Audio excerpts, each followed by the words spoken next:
Hello, hello, Gemini Collective. Ako po si James from James Tarot PH. Ito po ang inyong weekly reading for February 9 hanggang 15. So mga Gemini, pag-usapan natin ang naghihintay para sa inyo para sa linggong ito. Okay, so let's begin. Inhale and exhale. Holy Spirit, Spirit Guides, ibigay natin kay Gemini ang mga mensaheng dapat nilang malaman para sa linggong ito. In your overall energy, meron po kayong the Tower card. Beautiful. In the area of what you need to focus on, meron po kayong the Page of Swords. In the area of what you need, meron po kayong the Moon card. In the area of what's affecting your current energy, meron po kayong the Death card. Beautiful, beautiful changes and ending. Napakaganda nito. In your near future, meron po kayong the Judgment card. In your challenge, meron po kayong the Two of Cups. In your fortune, meron kang the Magician card. Wow, beautiful, beautiful, beautiful. Ngayon pa lang i-claim mo na to, Gemini. This is gonna be a great, great week para po sa inyo.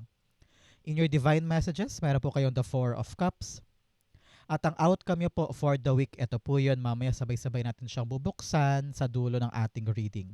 But first, mga mahal kong Gemini, thank you po muna sa inyong mga donations, saka po sa mga hindi nag-i-skip ng ads tuwing meron tayong libreng reading para po sa inyo. Salamat din po sa bawat like and comment, malaking tulong din po yan. Thank you po. So, in the background of your reading, you have the Nine of Cups. Beautiful, beautiful, beautiful. This time, Gemini, your spirit guides are telling you na kailangan mo daw i-align ang sarili mo pagdating sa iyong mga pangarap. Okay? Meron kang goal na gustong tumbukin. Meron kang mga um, pangarap na kunin ngayong linggong ito or mga aksyon na magpapatungkol sa mga dako pa roon in the future. Example, for the next 5 years, pangarap mo na makabili ng bahay. For the next 10 years, gusto mo na magkaroon ng sarili mong magandang stable na negosyo, mga ganyan. And ngayon yung paglalagay ng groundwork, Gemini. Okay? Ano ibig sabihin nun? Ngayon mo itatanim yung binhi pagdating sa mga gusto mong bilhin. Example din, for the next 5 months, balak mo nang bumili ng bago mong kotse, mga ganyan. So ngayon pa lang, kumikilos ka na at gumagawa ka na ng paraan para pagdating sa tinutumbok mong date, magkaroon na ng katuparan ang wish mo na ito. Okay? So, alam mo na, pag lumalabas to sa ating reading, panahon na to make a wish. So, ngayon, pumikit ka na, mag-wish ka na ngayon, Gemini, because abot kamay yung pangarap mo this time. Kailangan lang talaga natin ng konkretong aksyon pasalubong sa ating wish. Okay? So, clarify natin to by using our card of the week. Meron kang determination. Yes. Face challenges with determination. You can achieve anything.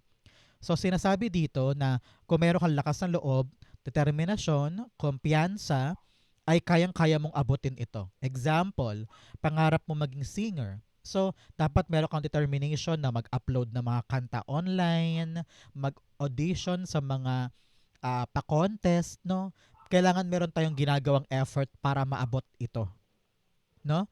So, kailangan mapakita mo kay universe, kay God this time that willing ka to do your best para ito'y mangyari. Okay, Gemini, napaka-importante niyan. So, in your core energy, meron kang the Tower card. Tower card here is telling you merong quick changes this week para sa'yo. Maaaring nagbabago yung isang bagay na akala mo naantala na, or you feel like ending na ng isang bagay pero biglang boom, may nagbago pa, no? So, ang narinig ko dito paulit-ulit, wag mong isipin na it's over. Wag mong isipin na nakataga na yan sa bato. No. Things can still change para sa iyo. Kaya wag mong isipin na ending na ito or katapusan na ng bagay-bagay kasi maaari pa siyang magbago. So kumbaga, binibigyan ka pa ng chance patungkol sa iyong mga pangarap or sa iyong goal.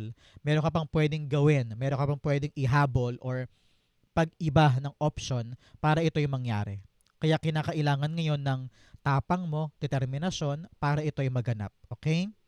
So, narinig ko rin dito, itong mga changes na ito ay mangyayari talaga. Hindi siya kayang iwasan, hindi rin siya kayang pigilan or pilitin. You just need to trust the universe na kung ano man yung mga magbabago, it will still be in your favor. No? Clarify natin siya. Ayun, Four of Cups. 4-4. So, napakagandang sign ito for you from your angel guide. Sinasabihan ka na, safe ka, protektado ka, ligtas ka by your angel guide. No? So, congrats, you are blessed. Hindi lang ikaw, kundi buong pamilya. You are safe and sound. Okay? So, the Four of Cups, clarifying our tower, sabi dito, hindi ka na magmumukmok dyan. No? Hindi ka na nakaupo lang dyan at nadidismaya o nadidisappoint pagdating sa mga bagay na hinihintay mo dahil may paparating na bagong bagay na maaaring mag-change na isip mo or mag-change ng sitwasyon mo ngayon. Kaya be alert, maghanda, Gemini, dahil yung katuparan ng pangarap ay abot kamay dahil sa isang susi. Nakita ko dito may susi Maaring pintuan ito o pagkakataon na pwede mong gamitin para magbago yung kwento ng buhay mo at magkaroon ka ng clear path patungo sa iyong mga wish. Okay? So, ngayon pa lang, tanungin na kita, Gemini, ano ba yung wish mo na yan? I-claim na natin. I-comment mo na yan sa baba. I claim, I manifest na yung wish kong blank ay matupad ko na, it will come true. Okay? Paparating na daw yung paraan or daan para magbago na yan at mangyari na. Okay? Very, very good start ito. Matatanim mo na yung binihi para mangyari na yung dapat mangyari. Good luck, and congrats po. I-claim mo to, it's gonna be yours. In the area of what you need to focus, meron po kayong the Page of Swords. Sabi naman dito ng yung spirit guides, mag-focus ka daw sa pagkalkal ng mga impormasyon. Halimbawa, kapag meron kang nilalakad, meron kang inaasikasong dokumento or papeles, baka naman kailangan alamin mo muna lahat-lahat before committing or before giving your all sa isang bagay. Sabi ng yung spirit guides, mas importante ngayon na bawat anggulo ay naiintindihan mo. Kaya kung meron kang hindi naiintindihan or hindi mo masyadong gets, dapat daw kinakalkal mo na. Lumapit ka na daw. I don't know why. Narinig ko parang naihiya ka daw lumapit. Naihiya ka daw magtanong. Baka isipin kasi na mapuro lang isip mo o mabagal ka, medyo slow. Ayaw mo ng ganun Ayaw mo masabihan ng ganun. Kaya pag narinig mo na, ayaw mo na i-confirm. Pero sabi dito, i-confirm mo daw muna. Tingnan mo mabuti. Kung merong malabo ay linawin. Okay? Para sa'yo din naman daw yan. Kaya it's better na clear ang conversation, clear ang pag-usapan to make sure na wala kang hindi naiintindihan sa papasukin mo. Okay? The Page of Swords, clarify natin. You have, dalawa. Tatlo, kunin natin. I'm feeling that it is essential for the reading today. You have the 10 of Cups, the Ace of Cups, and the 5 of Wands. Yes, lahat ng lakad ng ginagawa mo ngayon para sa pamilya, no? Kaya kahit na minsan takot ka pa or hindi ka pa ready, feeling mo, I need to do this, I have no choice but to do it dahil para sa pamilya. Meron kang mga binabalak ngayon, ayos sa bahay, pampa-aral ng anak, o kaya pantustos sa pangangailangan, para nakita ko merong maintenance, ganyan. Kaya nilalakad mo kahit na maraming hindi sigurado. Because you just want to be happy. You just want to have the things na matagal mo nang pinapangarap, your wishes. Kaya kahit mahirap, kaya kahit parang ang daming kalaban o ang daming balakid, ginagawa mo ang lahat makasugod lang. So ngayon sabi dito, laban. No? Kahit maraming kalaban, maraming mga etsapuwer sa paligid, ituloy mo to. Kasi alam ko na kapag nakuha mo na yung matamis na oo dyan, talaga namang napakasarap sa pakiramdam. Hindi lang ikaw ang mag-e-enjoy, kundi pamilya mo. Okay? Buong pamilya. Kaya ngayon walang puwang sa iyo Narinig ko, walang puwang sa akin ang matakot. Ilalaban ko to. Kaya ko naman siyang aralin along the way, pero ang importante, lumalaban ako. Very, very good for you. In the area of what you need, siya nga pala, Gemini, paano po kayo nanonood ng ating readings? Ito ba tuwing morning o bago matulog o kaya habang nagluluto? Paano nyo po kino-consume ang ating mga readings and paano po ito nakakatulong sa inyo? Comment down below. I wanna know kung paano po nagiging parte ng everyday life nyo ang ating reading. Comment na po. In what you need, meron kang the Moon card. Sabi dito, ang kailangan mo ay faith na kahit mahirap, kahit malabo, idediretso ko siya. Alam ko na marami kang tanong, marami kang mga, parang feeling mo lunod na lunod ka na sa problema. at parang ang hirap-hirap umahon, ano? Pero isa ito sa mga sign sa'yo, Gemini, ng yung spirit guides na ilaban natin, ituloy natin, huwag nating sukuan, ano? Kung alam mo sa puso mo na itong daan na to, kahit mahirap, kahit malabo, alam mo ramdam mo na this is what I want, ito yung tutulayan ko, hindi ko to titigilan, parang ganyan. So, nandoon yung determining factor in your life na you know it by heart You know it by instinct Especially here with the Ace of Cups Alam mo na mahal mo to at mahalaga sa'yo tong journey na to. Kaya kahit na maraming dapat gawin, napaka-busy, itutuloy mo siya. At yung faith na yon, yung pananalig na yon, sinamahan ng intuition, ay talaga naman magudulot sa'yo ng magandang outcome. 'Di ba? Sinasabi nila na ang sarap ikwento ng tagumpay na pinaghirapan. Parang ganun ka ngayon Whatever your hard working experience na gagawin mo dito, masarap ikwento 'yan pag napagtagumpayan mo na. Kaya ngayon, i-harness mo yung ability mo kasi character building din to Hanggang saan ang kayang gawin ni Gemini, maabot lang ang kanyang goal or wish, 'di ba? The Moon card, the Six of Wands. Yes, yes. Six of Wands is a card of victory. Sabi dito, talagang ituloy mo kahit malubak, kahit madilim, kahit mahirap. Minsan may doubt ka pa sa sarili mo, pero ramdam mo, alam mo, dito ako magkatagumpay. Di ba minsan may ganyang kang feeling na, akin to. Ilalaban ko to, gora ko dyan. Kasi you know you feel it. And that is your instinct telling you na meron kang winning energy. Meron kang winning frequency sa sarili mo na kaya mo tong pagtagumpayan. Kaya pag alam mo, ramdam mo na iyo yan at kayang-kaya mo siyang ipanalo, ilaban mo. Okay? Napaka-importante nito. In the area of what's affecting your current energy, meron ka pong the Death card. Yes, things are changing in your life at matatapos na yung paghihirap dahil sa pagdating ng isang bagong bagay. Akala mo ending na, akala mo dapang-dapa ka na dyan, akala mo wala nang mangyayari, no? Pero biglang bam, may bagong dumating na biglang magpapabago ng buhay mo. Example, akala mo hindi ka na matatanggap sa isang pinilahan mong public school. Example, teacher ka, no? Tapos, nakapasa ka sa licensure exam, halimbawa. And then, lahat na ng public school na puntahan mo na talagang wala. Punuan talaga ang mga slots. So ngayon, akala mo ending na, biglang boom! May dumating na bagong pag-asa. May dumating na bagong trabaho. Maaring iba ito, maaring hindi teaching job, baka mamaya ay sa isang private school o kaya sa isang tutorial, mga ganyan. And sabi mo, sige, babangon ako, babawi ako, may chance pa ako on a different susi, ibang susi ito, ibang pintuan na magpapabago sa trajectory ng life mo. Kaya yakapin yung mga pagbabago, yakapin yung bagong darating or yung changes in your life because yan talaga yung nakatadhana.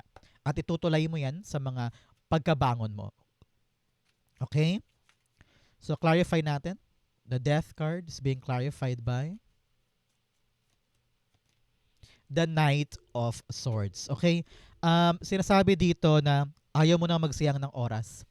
Kita-kita ko dito na hindi mo papalagpasin yung pagkakataon na ito. Kung ano man tong bagong ibibigay sa'yo, kung ano man tong opportunity na to, I'm seeing you na, I don't know why, parang narinig ko, wala nang isip-isip, wala nang decide-decide, kukunin ko yan. Parang ganon. You're very fighter this time, na parang pag nag-present itself yung opportunity, gogora ka na. Parang matagal ka na natenga, no? Matagal ka na naghintay for something to end. And now, binibigyan ka ng bagong simula. Sabi mo, hindi ko na to papalagpasin pa, ilalarga ko to. So congrats po. Yakapin ng bagong opportunity, talaga namang magpapabago ng takbo ng lahat. Okay? In your near future, meron ka pong the Judgment card. Sabi dito, talagang you're embracing the new life. Meron ka ng realization kasi na nakuha na para bagang kung mananatili ako sa gantong problema o sa gantong bagay, alam mo na hindi ka mag-grow. Kaya ngayon, you realized something. Medyo tumalino ka na at saka naging wais ka na. Ikaw na yung tipo ngayon na kung dati napaka-choosy mo, ngayon parang kung ano yung biyaya, tatanggapin ko yan agad. Medyo may ganyan ka ng mentality. And hindi ka tulad dati, ngayon na-realize mo na hindi ko dapat palagpasin yung isang bagay kasi baka mamaya hindi na siya bumalik pa, parang ganun. And now you appreciate every small or big na opportunity at kinukuha mo siya. Alam mo kasi na bigay siya sa'yo ni God. No? Archangel Gabriel is here giving you the clarity and also the sign na parang, yes, renewed life ito, pagbabago ito para sa'yo at iyayakapin mo to sooner. Okay? Congrats po. Example, talagang natanggap mo na pang private school ka ngayon o kaya natanggap mo na pang abroad pala ako. Mga ganyan. So, those realization will have a permanent mark para sa'yo. Okay? Judgment card. O kaya na-realize mo din na, kaya pala para pala maging singer ako, dapat pala nag-audition ako. Mga ganyan. Dapat pala hindi ko pinapalagpas yung mga audition sa mall para ma-discover, mga ganon. So kung ano yung realization mo patungkol sa pangarap, it will lead you to a brighter and better path. Okay? Talagang malinaw na sa'yo kung ano yung dapat gawin. Judgment card. The Temperance card. Yes, now, naiintindihan mo na kailangan talaga na kumilos or magpagod or maglaan ng maraming effort para sa isang bagay na hinihintay. Ang narinig ko dito, you will realize na lahat ng masarap na bunga ay pinaghihirapan. Kailangan daanan yung proseso, kailangan magtiyaga, kailangan magpasensya. You know na hindi lahat ng bagay ay instant at hindi naman to madali ang pwedeng kunin. The slower, the better. At ngayon parang mas payapa ka. Archangel Gabriel and Archangel Michael are here telling you na okay ka, protektado ka with 4-4. Kaya you don't need to worry pagdating sa mga inaasikaso mo. Okay? It will go steady, gradually, in your favor. Kaya itaas mo na kay God, sabi mo, God, gagawin ko lang po ito, tulungan mo ko. I will just do my best, pero give me what I need, give me what you think is the best for me. Kumbaga, sinurrender mo talaga kay God at doon unti-unti naging smooth sailing ang mga bagay-bagay. Kasi magaan na sa'yo eh. Natanggap mo na kumbaga kung ano talaga yung para sa'yo. Which is good, which is good. At doon, lilinis na yung path patungkol sa mga goals mo. Okay? Napakalinaw niyan para sa'yo. I-claim mo, it's gonna be yours. Archangels are here giving you that assurance. Okay? In your challenge, meron kang deception and seductive allure. So sabi dito ng yung spirit guides, masyado mong binibigay yung oras mo sa mga bagay na panandalian lang naman yung bunga na binibigay sa'yo. Example, mga sugal-sugal, inom-inom, pero yung consequence niya, hindi mo iniisip kung maganda ba ang epekto sa'yo. Ang importante lang sa'yo, nag-enjoy ka. Ganoon din halimbawa na nagpuyat ka for today, pero may pasok ka pa kinabukasan ng 7, pero na-enjoy mo kasi yung puyat panonood ng Korean novela, pero ang kapalit, consequences sa trabaho, puyat, pagod, latang-lata, walang energy, paano ka magpe-perform ng tama, di ba? So ngayon, kailangan mo isipin, Gemini, kung ano yung mga ginagawa mo na hindi maganda ang consequences sa'yo. Kahit pa masarap yan, kahit pa entertaining o masaya, kung pangit naman ang bunga, pangit din, di ba? You also have deception. Panahon to para buwagin mo na daw yung mga hindi totoo. Panahon na para kunin yung tiwala, yung honesty sa paligid, and make sure na authentic yung bawat ginagawa mo. Lahat ng pangit, lahat ng ilusyon, buwagin na yan para ang tanging yakapin mo lamang ay yung totoo at legit sa'yo. Okay? In your challenge, meron kang the Two of Cups. Sinasabihan ka dito, Gemini, na makipag-ugnayan ka daw. I don't know why. Parang pinapayuhan ka na makipag-usap ka daw ng maayos. Sabi ko nga sa inyo kanina, alamin mo, kalkalin mo yung truth, magtanong ka na, makiusap ka na, mag-inquire ka, magtanong-tanong ka. Pero nakita ko dito, challenge mo siya eh. Parang nahihiya ka minsan lumapit kasi nga baka iniisip mo na hindi ka pagbibigyan or hindi ka kakausapin ng maayos. Iniisip mo siguro baka bulyawan ka o i-reject ka. Kaya parang nahaharangan yung communication. Sabi dito, do things with integrity, with clear intentions. At saka lahat naman daw ng bagay na nadadaan sa matinong pag-uusap. Okay? Kung ito man po ay kontrata, negotiation, agreement, or interview, do your best. Ipakita mo na pinaghandaan mo yan. Ipakita mo na you put a lot of effort para lang magkaroon ng magandang bunga yung pag-uusap na yan. Okay? Clarify natin.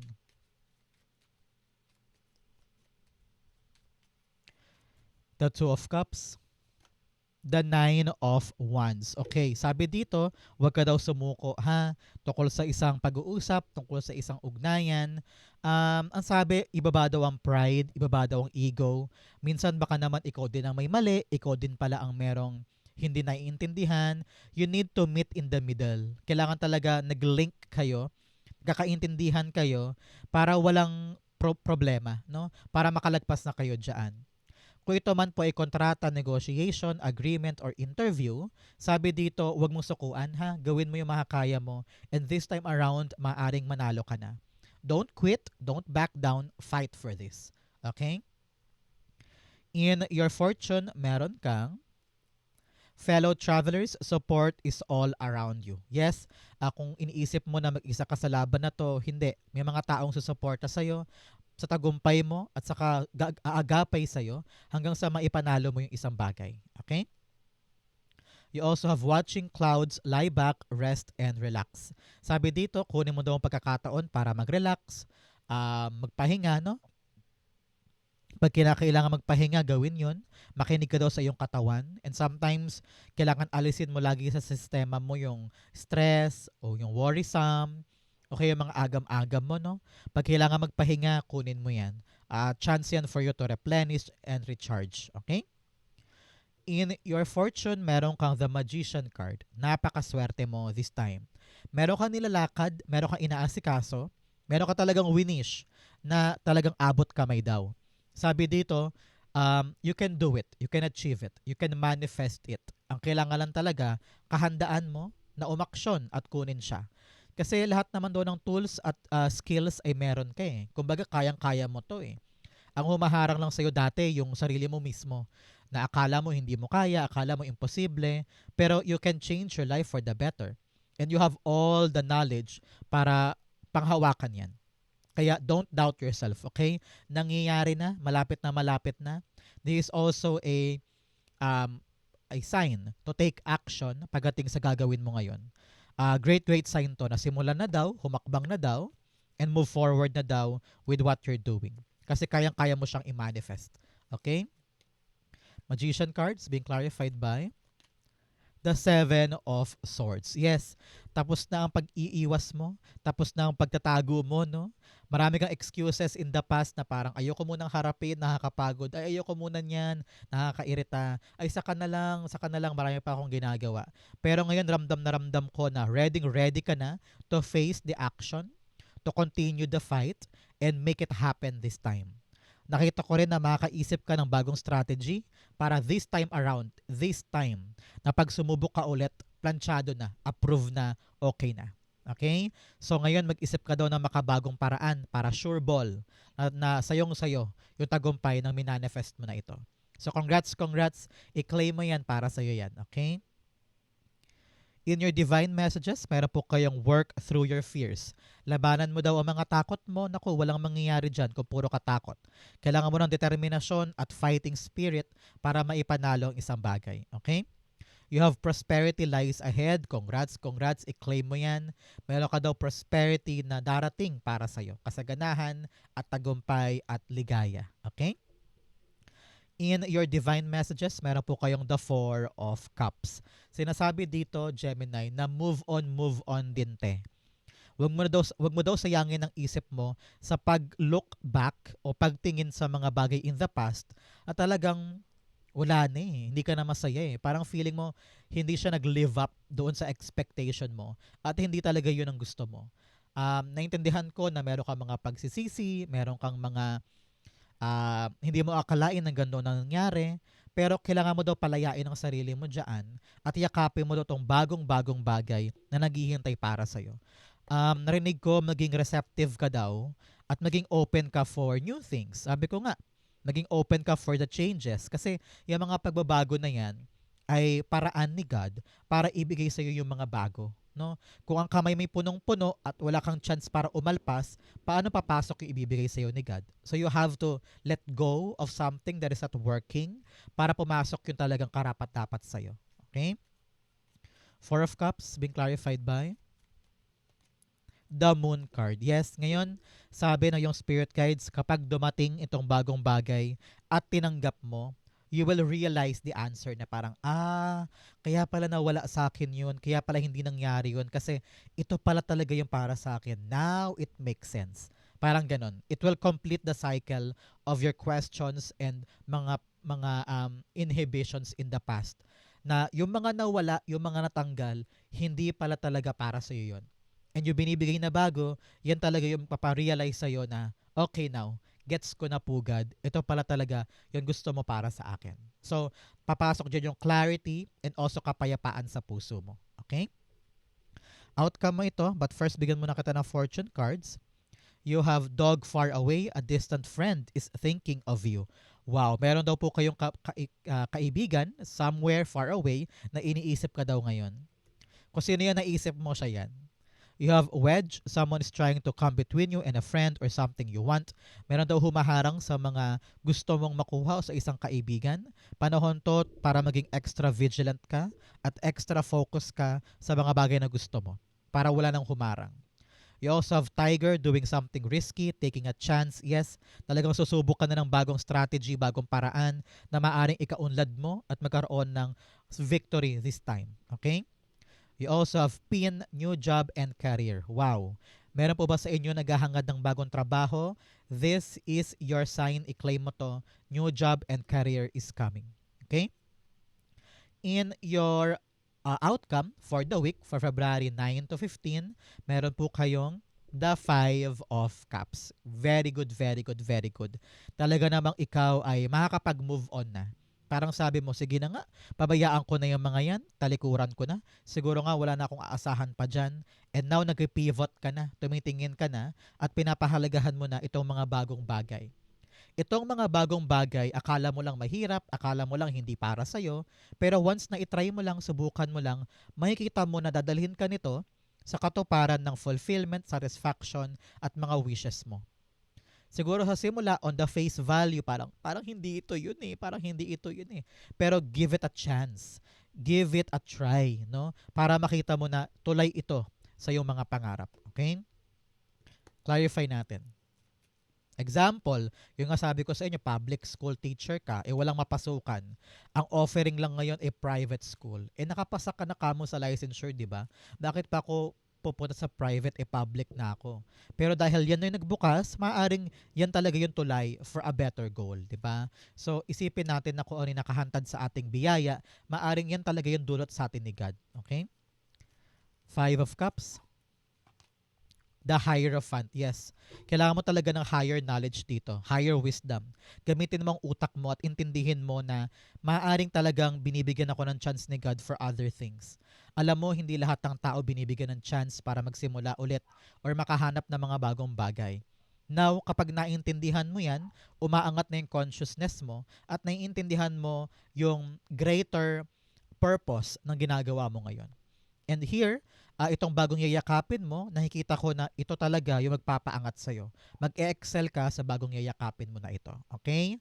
So, kung kinakailangan mo ng guidance ng ibang tao, maaring mentor, teacher, or supervisor mo o tito mo, kung sino man yung pinagkakatiwalaan mo, yung payo niya at tulong niya, makakatulong yan sa'yo para mag-move on at talagang dumiretso sa mga bagong bagay. Okay? So, I'm welcoming you on your new era of winning, and era of great changes, papalapit sa iyong mga wishes. Okay? So Gemini, ito po ang inyong February 9 to 15. Saan po kayo nakaresonate? Comment down below. Babasahin ko po yan. Thank you, Holy Spirit, Spirit Guides, for the clarity and messages na dapat malaman ng mga mahal kong Gemini. Thank you po for watching hanggang dulo. I love you, I love you, I love you. This has been James for James Tarot PH. God bless everybody.